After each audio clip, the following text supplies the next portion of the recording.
ਗੱਲ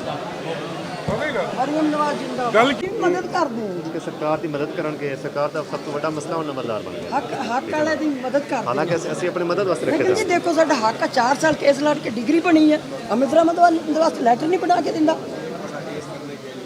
ਇਹ ਆਪਣਾ ਤਹਿਸੀਲਦਾਰ ਪਟਵਾਰੀ ਸਭ ਰਸਤੇ ਵਿੱਚ ਆ ਦੇਖੋ ਐਸੀ ਸਦਕ ਜੇ ਸਾਡਾ ਗੁਨਾਹ ਤਾਂ ਦੱਸੋ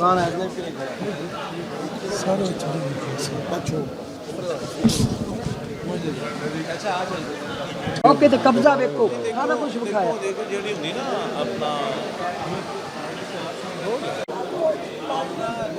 ਨਹੀਂ ਨਹੀਂ ਸਿਵਲ ਕੋਰਟ ਦਾ ਕੇਸ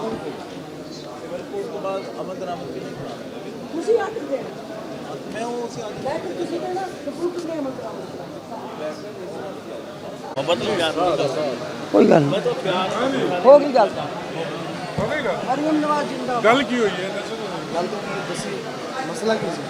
ਬਸ ਠੀਕ ਹੋ ਗਿਆ ਜਗ੍ਹਾ